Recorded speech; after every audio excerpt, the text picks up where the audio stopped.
afternoon, and you are looking at German blue rams. And these fish are not actually the topic for today. It's a similar species, well, a similar variety of this species. We're going to be talking about some of the black rams and the progress of them. Hello, we have somebody who's joined us. Great. Just give a moment for everybody to kind of jump on. It's that time of the year. And we're going to be looking at some very interesting things in the fish room. Welcome to Fish Easy on a Saturday afternoon at 411. And we're going to examine some things we've been doing. Thank you all for joining today. Joe, thank you very much. Oh, Malik, yes. Yes, I was over there kind of in and out a little bit, getting prepared for today's episode or live stream. Thank you so much for just jumping over and taking the moment. And hey, Chance, welcome. Stubbs, everybody's here today. Steven, thank you very much. Oh, Joe, you subscribed and liked. I appreciate that so much. And especially because it always helps the channel to grow when we cover some interesting topics. If you haven't had an opportunity to actually see some of the topics that we've covered already in the past, all of the live streams and videos that I've produced are available and out there in the channel. So if you're on the replay crew, of course, some of the Australians and others down under, it's early Sunday morning, so there's no way that they're going to be getting up that early to get the program. So I know you're on the live stream replay, so please, if you're on the replay, put a comment down below, replay crew, and we'll go from there. Thank you, Aqua Malik. Thank you very much, Malik, for joining in, saying hi. There's some new things to show and some exciting things. I know that there's actually some disappointments too. And that's one thing about this live stream. You're going to get an experience of not only just what's positive, but also we've had some disappointments throughout the week. And, without a lot of boom, boom, boom, I'm going to just start talking about the subject at hand. So this week I wanted to talk about the breeder boxes, probably because, as you know, last week we talked about how many spawns I had, and then, of course, I had breeder boxes everywhere. And let me take a quick look at the breeder boxes. We'll just change the camera around. You'll see that the breeder boxes over on hanging on this 7.5 gallon are ideal on the left here. These are just ideal because they don't stick out at all. It's a very narrow tank. It's actually converted from a sump, and so here there's breeder boxes. Actually, some are not just even breeder boxes. These are just tubs. Now, I didn't have enough space for all of them, and so I started to put spawns in these little plastic tubs that I buy. They're actually from Costco. I eat the nuts, mixed nuts out of them. And we've got a spawn going in here. And this is the young ones that are starting to just come off the ground. And then over here, this is a mop from the Aquatics. And there's nothing that's hatched yet. So this one is just waiting. I noticed that the mops take several days, up to a week, for the fry to start coming out. But once they do, they come out. And the breeder boxes down below, of course, I've got 3 on this one down below as well. So the question is, you know, I've had several ask me questions specifically about the breeder boxes. How do you manipulate them? Some people find them difficult. Some people find them good to use. They're nice to use. I also, on this side, last night I broke out a new box for a marina one I had up in Roman. Welcome, Roman and Steven.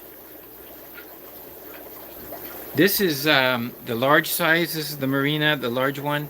And I think it's a different brand now. Fluval now owns them and produces them. But 3 more boxes here, and I'm going to explain some differences about how the management. I'm not an expert on this, but I certainly don't feel or claim to be an expert on breeding. But I do enjoy breeding fish, and I most of all enjoy learning and sharing what I learn with others, of course. So hopefully we'll be able to gather some things. Let's just take a look at what's over here. These are 3. All these boxes here are electric blue spawns.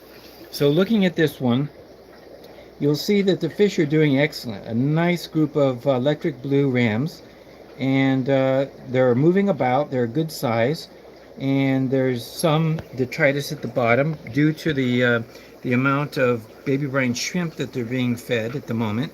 Nature's Camera, welcome. I hope you have a good stay here with us. Now the next box is only a couple days, in fact, 1 day apart. This is a different pair that produced a very nice spawn of electric blues. And you'll notice that in this particular box, the fry are doing what I call swarming. So they start swarming back and forth. So we're in a nice little group, and they're just going about their tank. Now, to tell you the truth, when they're at this age, I really feel comfortable, because when they start swarming, they're doing very well. They're doing excellent, in fact. But more than just the fact that they're swarming, they're at a good size that I will put the weir in the form of a cut-off end of a intake sponge, and I will just cut it off. And as you can see, I will use that for the weir, not the one that comes with the breeder box. The one that comes with the breeder box, the fry will just go whoop, flush out. Now, here is one of the problems with these items here. When you're doing this, I just want you to know that these will clog easily. So every day I'm watching the water line. As you can see here, the water line is at a decent location, but when this starts getting up high, this will start overflowing here at the weir, and that's an overflow. And then this is technically, I guess, the weir here, and this is an overflow. But or let's see, at a dam they call that a spill, I believe. So here there will be a spill, and they will go right over into the tank, and of course my hungry little fishies in the tank will just say, extra goodies. The discus babies have survived, Teabag. Thank you for joining us, and I will show those to you. I'm so excited about them. I'm so excited about them. I really, am ecstatic about my discus babies. Now, this particular batch on the number 3 is, you'll notice I just moved it over here. Normally I have at least some agitation of the surface, but there's no lift tube. Now these are ready for a lift tube, and today I will put the lift tube in. Now let's look at the babies, and I'll explain to you why or why not there's a lift tube. Now in this case, they're all up the top. They need to have some agitation, but this is a good spawn, and they're at the size now where they can kick and get away from even a drip.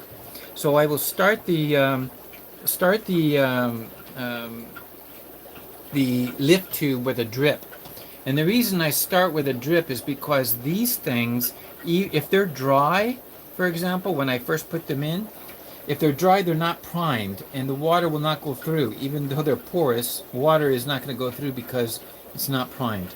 So it needs to be wet in order for it to just flow through. So that's a problem. So what happens is I put a dry one here. Even with a drip, this will just drip up, and then you'll have overflow, and the babies and the fry at that time will be at the top, and you'll lose hundreds. Boom.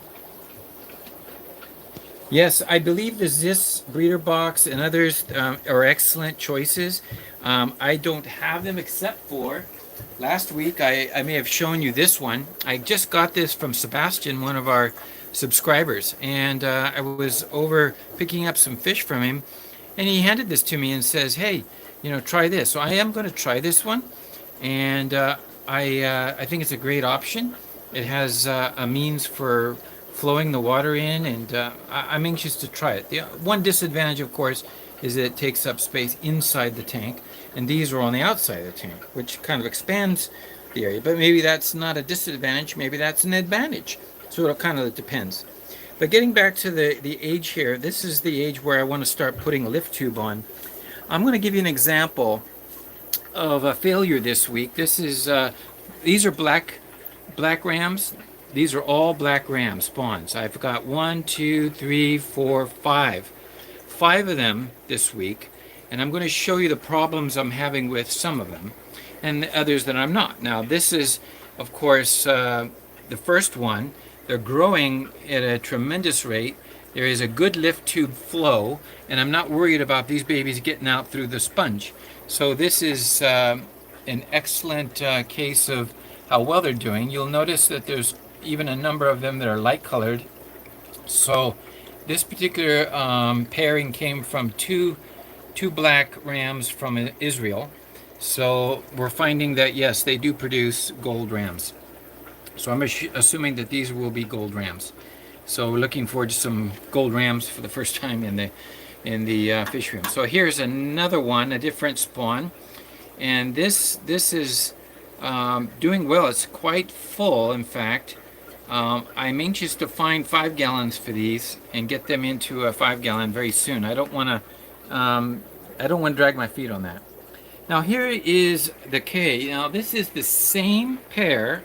This was the same pair as the first one. So as you can see here, 21, 14, so 14, 15. These are 11 days later they spawned again. So this is 11 days later. I put the eggs in here, they hatched, and there was a nice group in here. But strangely enough, in this particular group, they just disappeared. They're gone. The TDS, I measured the TDS of my, okay, still water. It's a very good question. I would like to answer that. And I'm going to answer it in two ways. One, I'm going to say, first of all, my TDS in my tap, I just measured a few minutes ago, is right now 170. And it was before that 195. So it's dropped since the last time I measured the tap water. But it's 170. Not bad, not bad. TM Aquatics, in his video last week, I'm going to mention that video, but he mentioned about his TDS being 400 and something. I couldn't believe it. That's like liquid rock, I tell you, man. But now getting back to this, why is it that this particular spawn died out? The answer is I don't know exactly the reason. However, I have noticed that when the spawns are larger, they do better and fewer deaths. It seems like they like to be in good groups. When there's just a few, maybe not as much, and even though I gave them bigger space, it seems as though the bigger space, they kind of get lost from one another, and I had a few. In fact, there's about 2 or 3 in here still. I don't know if you can see that one, the size of it. See that one in the back? There's only about 1 or 2 in here. So at this point, I need the breeder box. See him swimming around in the back near the surface? There he is. I'm going to just take him out with a baster and put him with German blue rams, and I'll put him with German blue rams. And the reason I put him with German blue rams is because I'm keeping track of the pairs. So this particular pairing, I do not want to put my black rams with other black rams, because then I'll never know about the genetics. I want to see the genetics that come out of each pair. So in this particular case, you'll notice that this one, okay, I might save the fish. I'll put it in this one because this has also got very small, but this is German blue rams. And the German blue rams, they're that size, and if they survive in here, great. If I get a black ram out of the batch, great. If I get something that's not quite black and it's mixed in with the German blues, hey, that's the way it is, right? You know, no big deal. In fact, that's what happened over here. I may have mentioned it before. In this group of rams, I've got this group of rams over here growing in this larger tank just because I needed the space. And after I did that, I noticed that one of the German blue rams in here is not a German blue. So, you know, here they are. I'm looking at these German blues and I'm seeing, well, that's interesting. It seems like we've got German blues everywhere, but it turns out that there's one electric blue in here. And I think that's because that's what happened. When I'm siphoning out the, I'm actually siphoning out the bottom of the breeder box, and sometimes they get sucked up. So when they do get sucked up, I put them in here. This is what this is for. This is what I drain to. So like, for example, it looks like I did some draining earlier. After it settles, I look in here like this, and I see there's a baby. See that one right there? I do see one on the left. It's almost impossible not to suck up a little baby ram or two. So what I do is I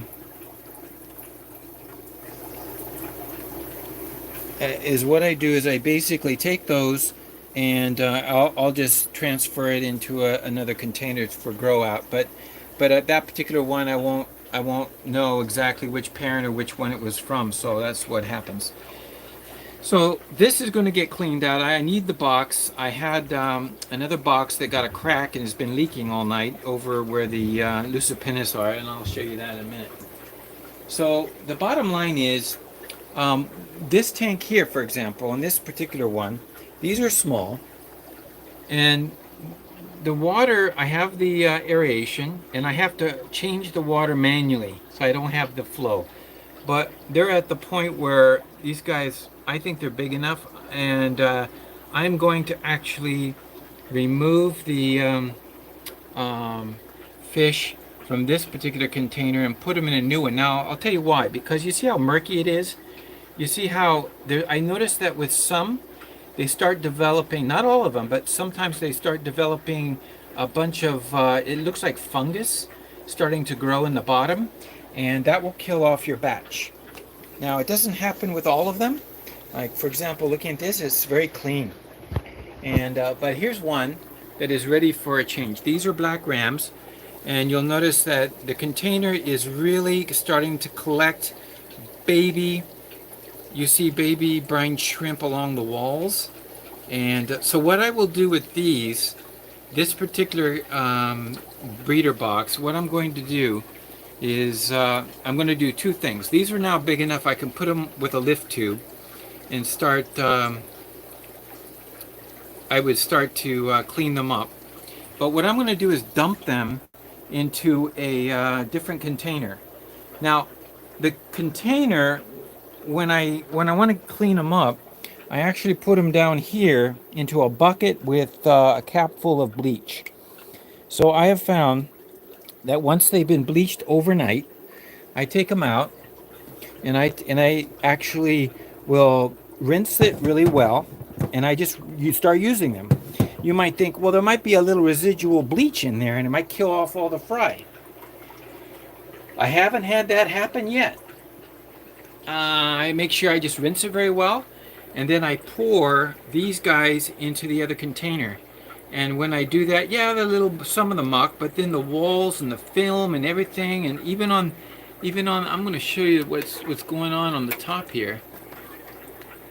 Look at this. You see the little fuzz that's developing on the tube, the hard tube? It's like a fungus or something that grows. So this is my way to curtail it, and it will save the batch. Don't let that build up. And if there's a simple way to clean it, it's just a matter of pouring the fry and I haven't had any issues by just pouring the fry into a nice clean bucket or a nice clean new breeder box. But once I start the flow with the lift tube, the fungus and all that seems to die down. It doesn't seem to stick around. It's only when the water's more static. And so that's what the issue is. I'll give you another example. Let's look at the breeder boxes over for the Lucipennis. Down here, this is the Lucipennis nursery. We're doing quite well. We've got, apart from the hundreds that we bred earlier this year, this is a box with some in it. Very clean, but the Lucipennis keep it clean. Here is another box with sort of younger ones, but I'm going to be able to very easily, and one of the reasons why these don't get as bad as the ram fry is because the temperature.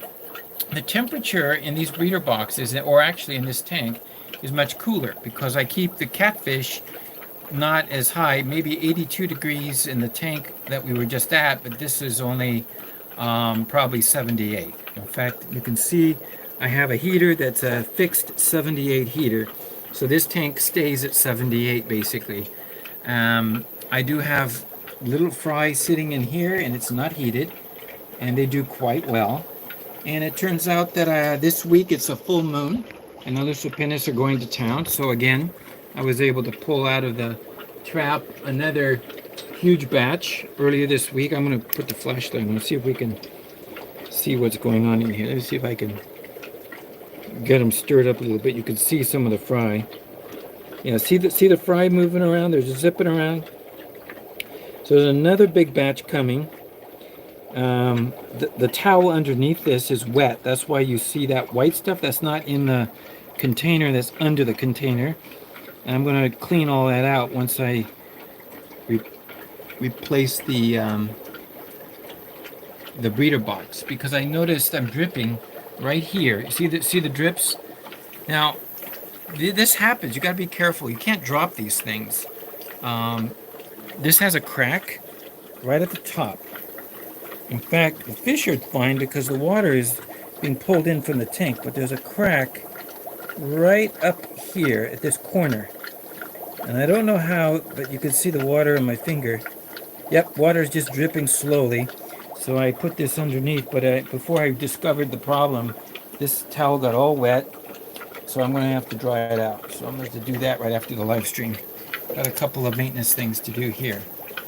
So now I just want to point out something about the temperature. The temperature in this, there's some Lucipennis in here too. I got to get somebody who wants some Lucipennis, that's for sure, because I certainly got a lot of them. BTL Aquatics, welcome.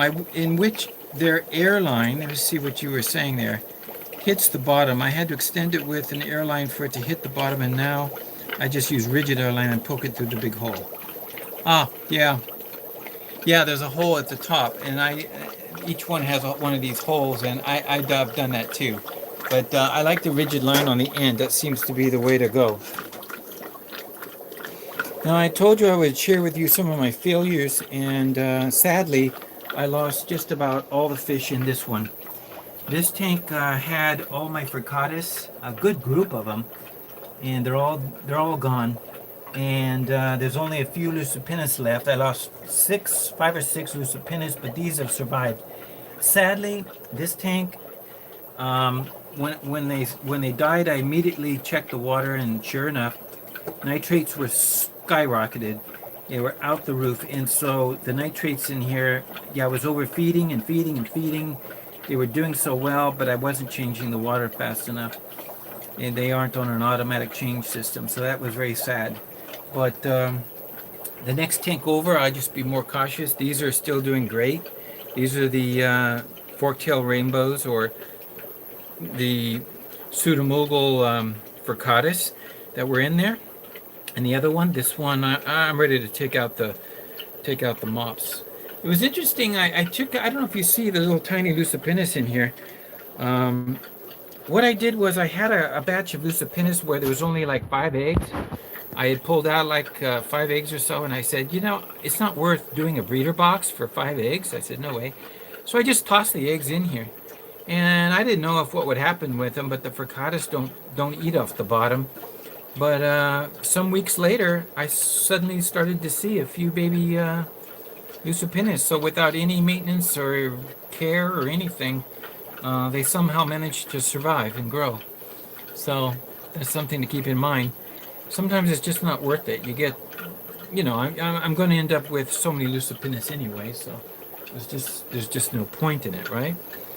To worry about 5, it's a matter of getting the right maintenance and so forth. And in fact, I'm going to show you the Lucipennis down here. I'm going to just bring them out. You would not think how many there are in here. You see them in there? You see ones around the filter? Okay, I'm going to throw some food in there. And if you think there's a good number of them in there, let's just keep watching. They're going to come out of the woodwork. I tell you, the Lucipennis, now you see how many there are. Look at them feast, guzzling down the food.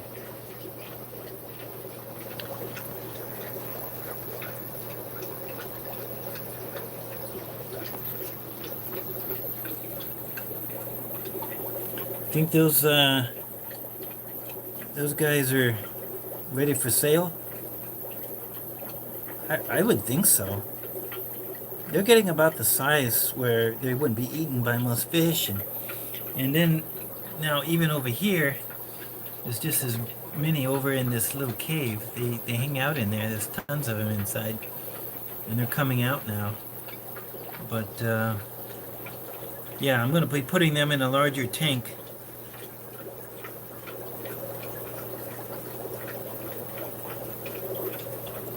Yeah, look at that. So that's the Lucipinus I have at the moment.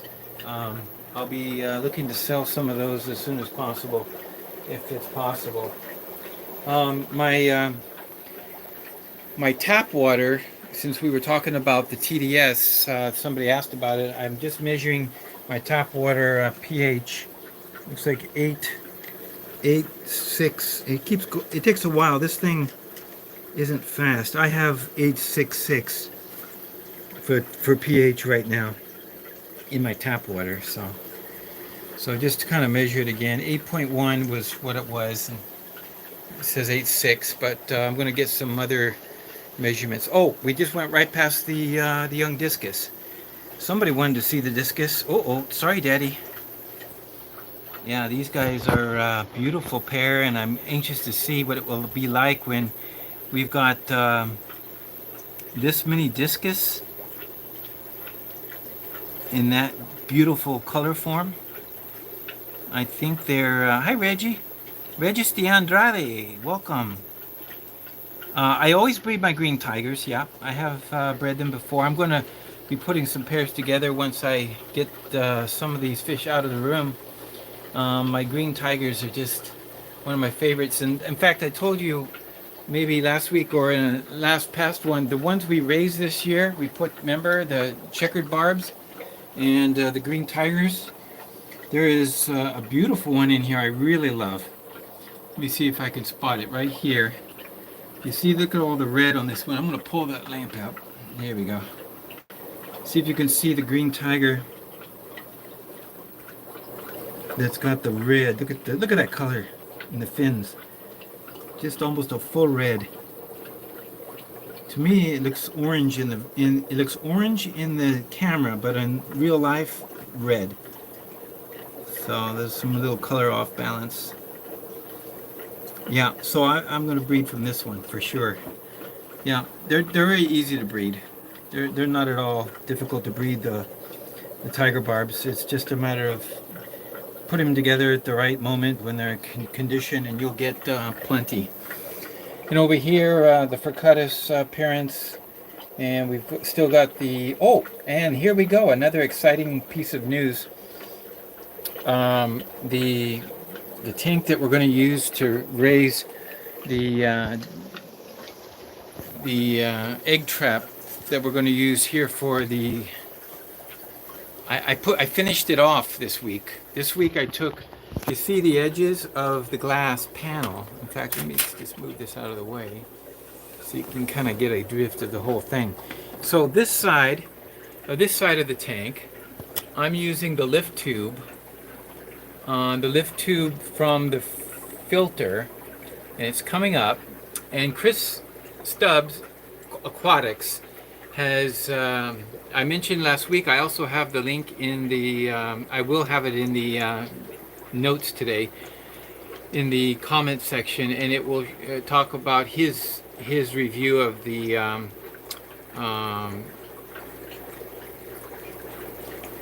sponge filter. So I also took a piece of extender and kind of put it on the end of this sponge filter that normally comes just as like for shrimp and stuff, and I extended it to go with a piece of tubing to the other side of the tank. So it's coming in here, and then that's where I'm putting, I got a heater going, I've got the water going, and maybe tonight, or yeah, maybe tonight I'll put in, if I get tonight or tomorrow, I'll put in the males. I want to put the 2 males in, and maybe I'll put the females first. I'm not sure. Do you think I should put the males or the females? If anybody has any choice on the matter, I think I want the males to be settled in when I put the females in, so they might be a situation where they might then drive the females to spawn easier. I don't know. And then I put a piece of glass separating them. And this piece of glass is being held by the edges, and I took some tubing. This is purple tubing.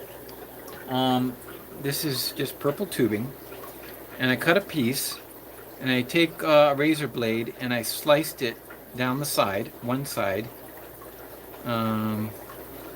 Greg Sage says females first. Okay, yeah, I could put the female in there. That's what I tried last time. I think I will stick with that idea. Thank you very much for that reminder. And so then I put the glass edge, just put it in the tubing, and that widened the glass so there's hardly any gap in between the glass and here. Now there is a gap under the glass plate, so that water, as you can see, the difference in the level is almost zero, right? You don't see any difference in water level, although you see a lot of water being shoved from one end to the other. So if I were to put some sort of flow meter, you're going to see a lot of water flowing underneath this glass at the base. And that's the purpose of this particular design. So what we're doing is, in fact, I could turn the light on. I don't know why I don't have a light on. There's a separate light. There we go. I don't know if that helps. Not much for the camera, huh? Just more glare. So this is where the fish will be, and then underneath the eggs will fall, and any fry that hatch or any eggs that are loose are going to be sucked up to that corner, because the water flows from left to right. No, right to left. And you see that little piece of rubber right there, that tubing right there? That particular piece is holding up the glass by just a smidgen. So you see a smidgen of gap there, quite big enough for a egg or a fry newly hatched. And the idea is that once that takes place, the fry will be in this side, and I can siphon them out. They're going to be in here. I'm going to put a little bit of a, I am going to add an air stone so the surface tension isn't static like it is right now. That's something I think needs to take place. And then I will be monitoring this side for breeding activity. So this is a situation where I will keep the parents in here until I get a nice batch of fry. And I don't have to remove them and guess and hope and pray that maybe they spawned. So that's the idea anyway. So this will be my contraption, and I'm going to also use it for the I'm going to use this for the CPDs as well.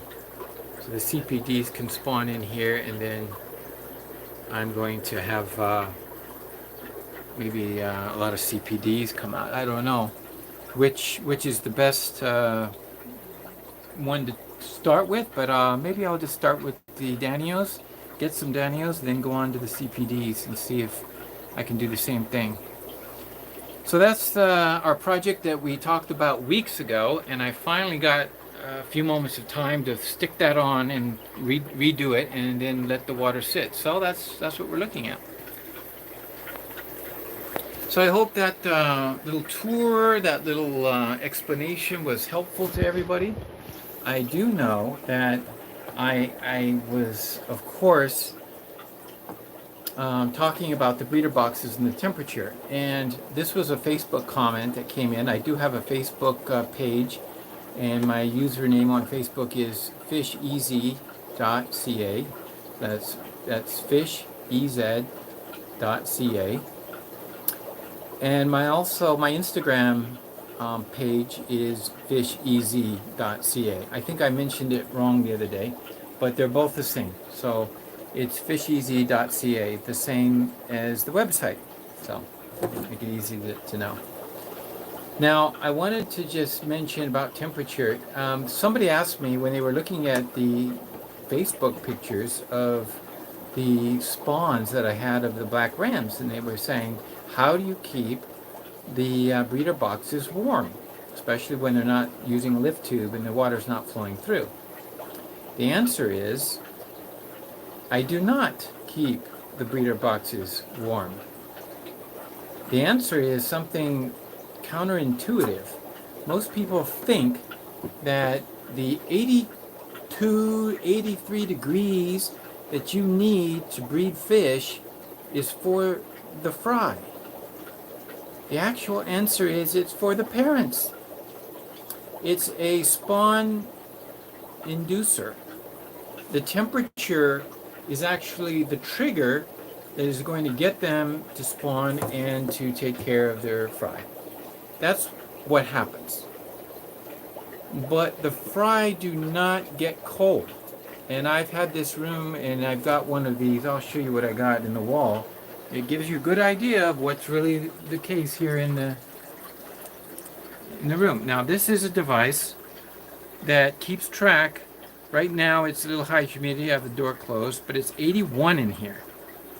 But that doesn't mean that, let me see, 81. So I'm going to just compare this. I want to see what this is, the metal here. 82, yeah, 81. So I'm comparing, I'm reading the metal here. So this stand is 82 degrees. 81 is what this is measuring in the temperature. Now I'm going to go around.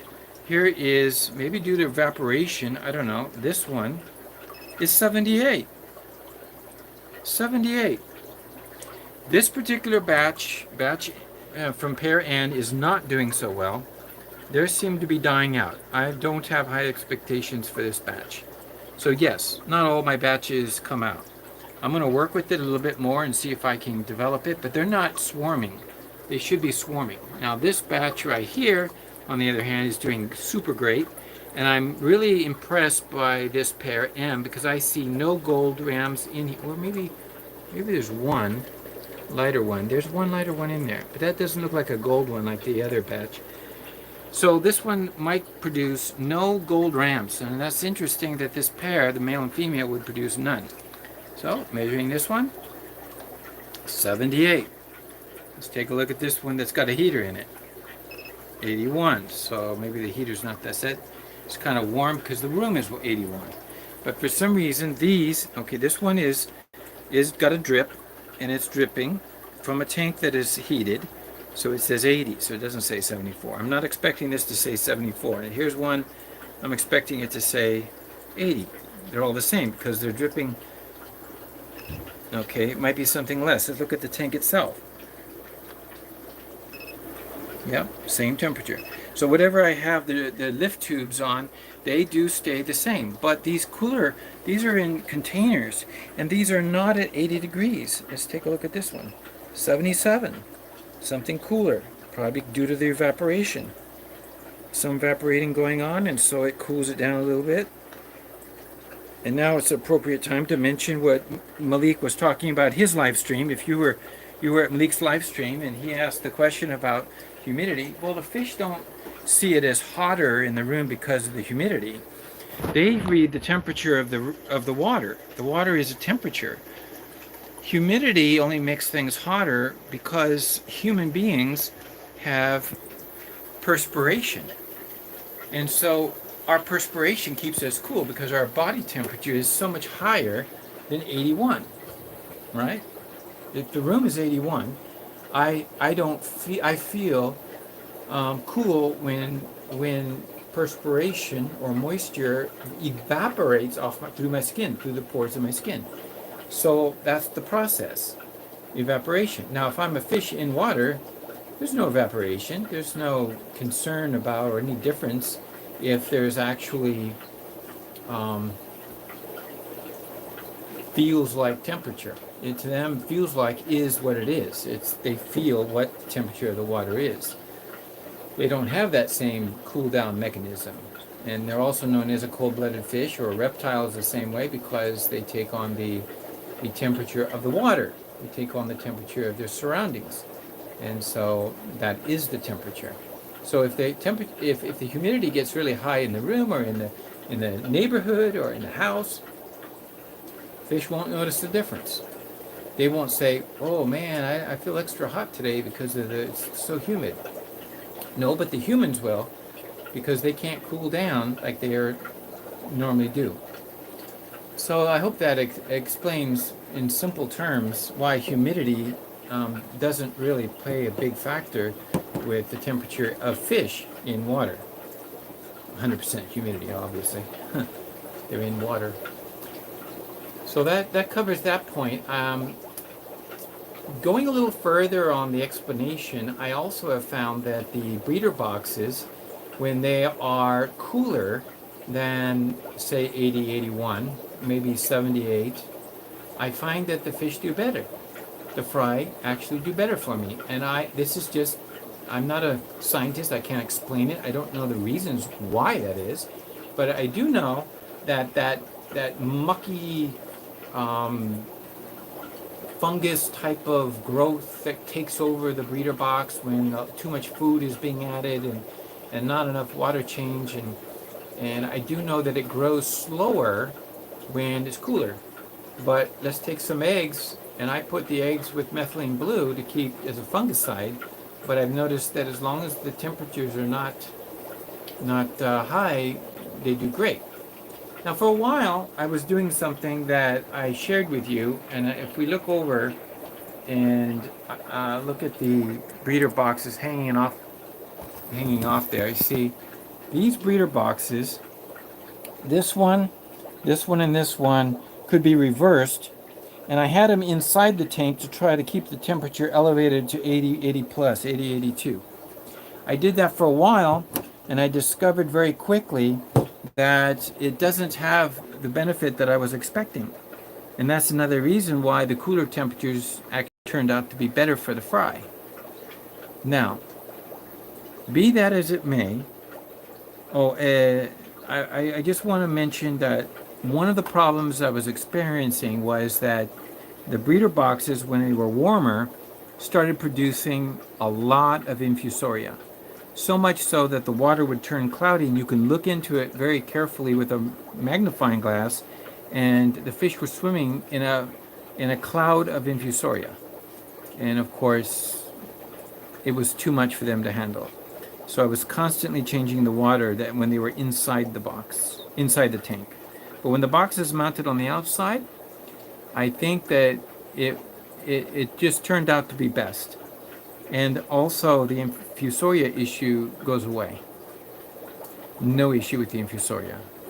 It wasn't exponentially compounding the issue.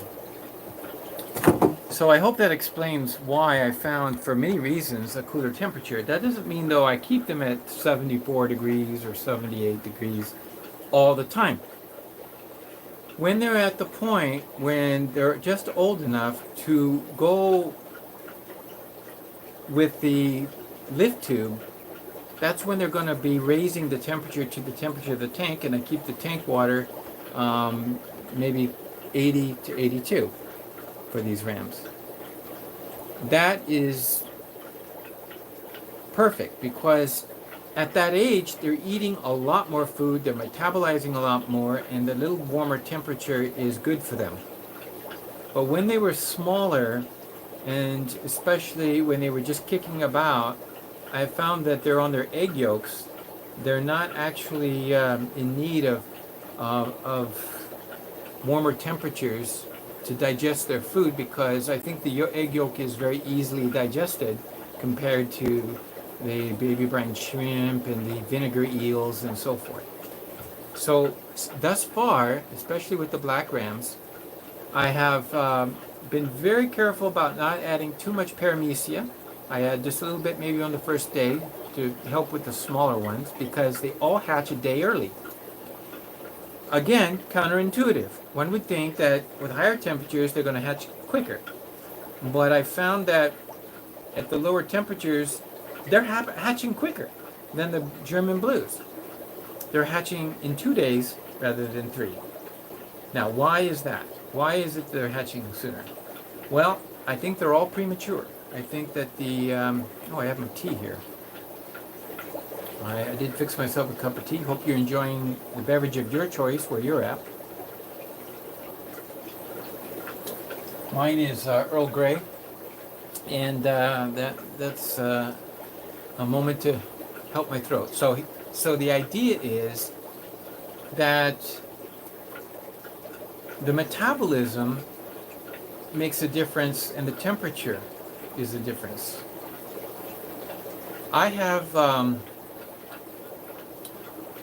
have seen the lower temperatures, after a day, maybe a first day, when a very small fry, hatching a day early, kind of like premature, I put a little paramecia the first day, so that I know that there's some little microorganisms in the water.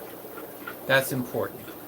Now, if you watch other YouTubers or fish tubers, you'll see that they're also doing something. They're saying, grab a clump of moss and Java moss, throw it in. There's all kinds of little creatures and things they can eat.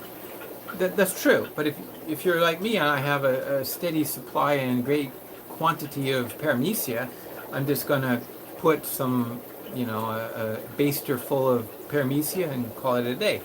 So these little tiny infusoria are swimming around in there, and then they will last, because they're in fresh water, they will last as long until they're eaten. The vinegar eels are then fed to the fish for 2 days. And vinegar eels will stay almost up to 24 hours. So each feeding, I'm adding some vinegar eels. There's always some little wigglers going through the water column, and they will go up to the top and they will go down to the bottom. And so that's where I'm getting the food going, moving about. I don't feed micro worms to the rams, because they seem to be more, you could, I'm not saying I haven't, I have. I'm just saying that you could do all kinds of things, but I think when they were at the bottom, and they're at the very bottom, and I see them feeding off the bottom, I might add some. That's when I would add some in. But if they're at the top, and they're at the surface looking for food, that's when I throw in the vinegar eels. And the vinegar eels will rise to the top, and there'll always be food in front of them.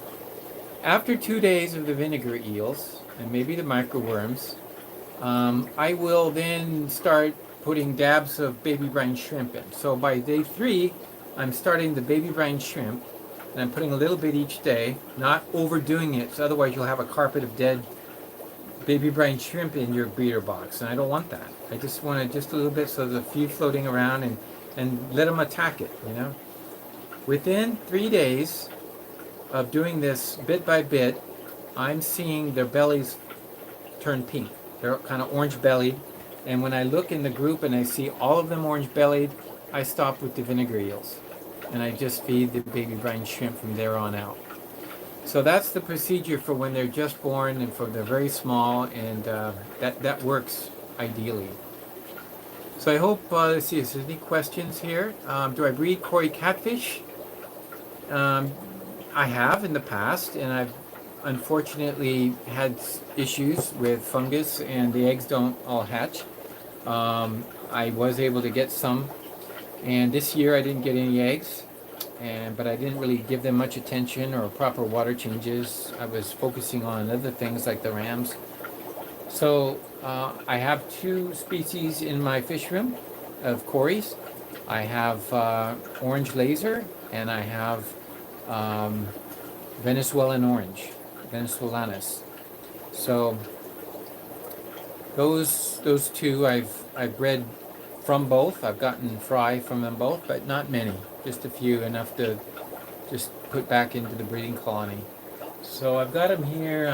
I'll probably do something with them eventually. Sorry about that, but that's the extent of my Cory breeding. Any other questions? Yes,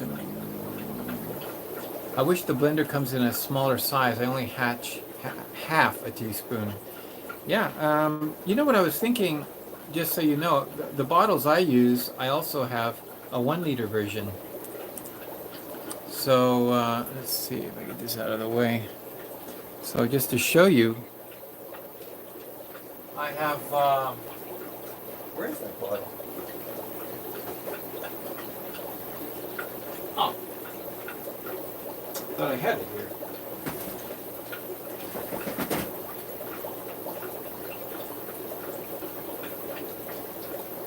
Well, it's here somewhere. I'm not sure what I did with it.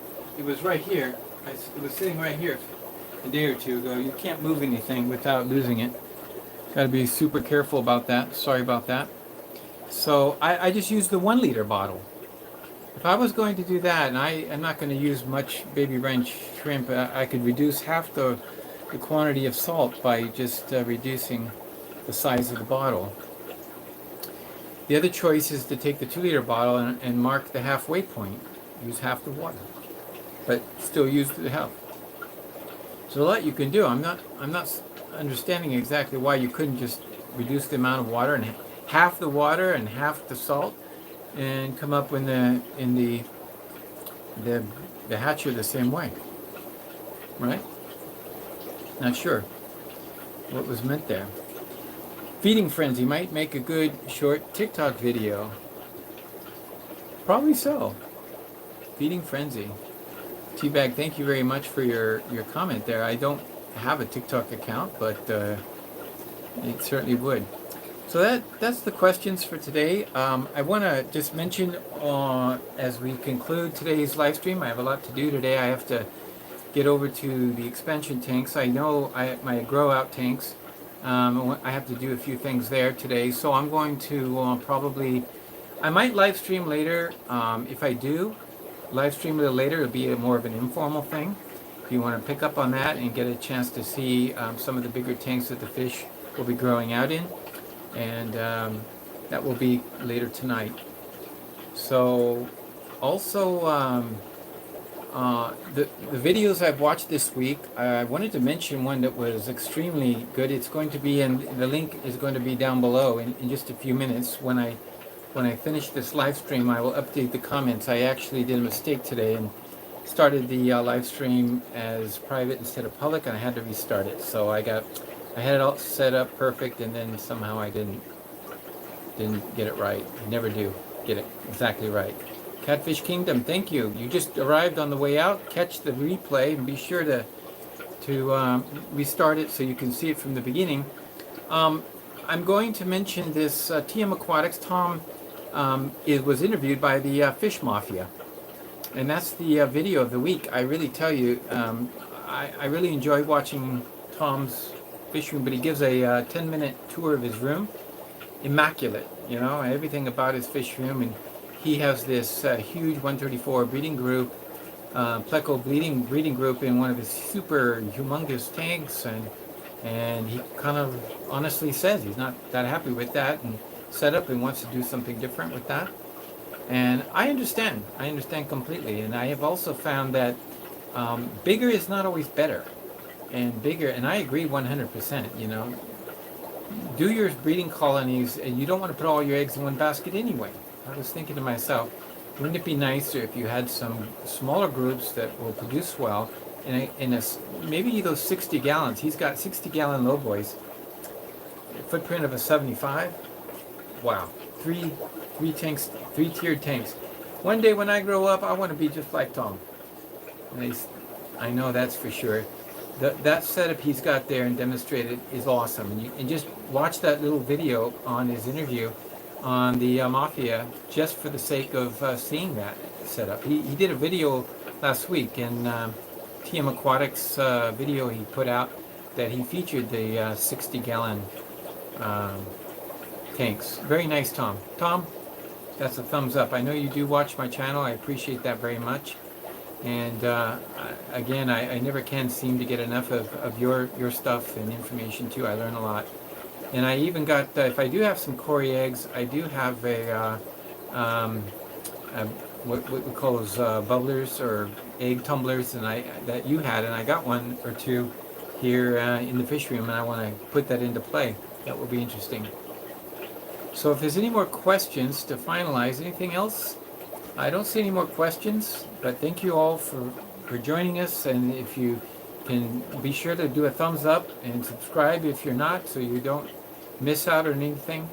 And it's been great to be with you this week to show you some of the positives and negatives, the things that happened, the dangerous things that happened.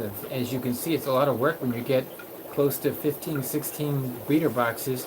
Keeping them all maintained is tough. It's a challenge and not easy at all.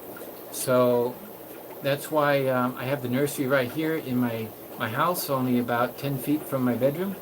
And so when I get up in the morning, I'm in here taking care of the fry before I go to work. My wife also comes in feeds the fry during the day, and she also might help me when I'm working overtime and I get home. I again feed the fry and take care of those fry because they're the ones that take the time.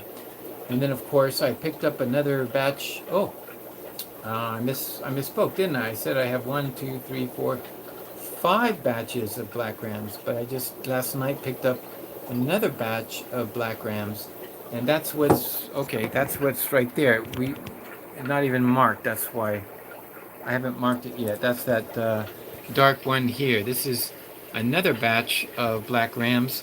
Right now they're going to hatch. They're just sitting there in room temperature. We measured the temperature earlier. You can see it's not 80 degrees, and they will still hatch in 2 days. I'm expecting, since I don't know exactly when they were laid. In this particular instance, they were down below, in the way down below in the bullpen, and so there's like 3 pair down in there in one tank, and I just happened to notice that there was a batch in the far corner. So I pulled them out, put them in there, and they'll hatch, and I'll start again. Well, never a dull moment in a fish room, that's for sure. Thank you all for joining, and I appreciate very much. And as always, I will admonish you all to enjoy your fish room, enjoy your fish, enjoy breeding, the projects, and the thrills that comes from the fry growing and getting bigger and seeing the outcome. Always, genetics is an experience that is always something different and something to learn by. So enjoy yourselves, and as always, keep it real.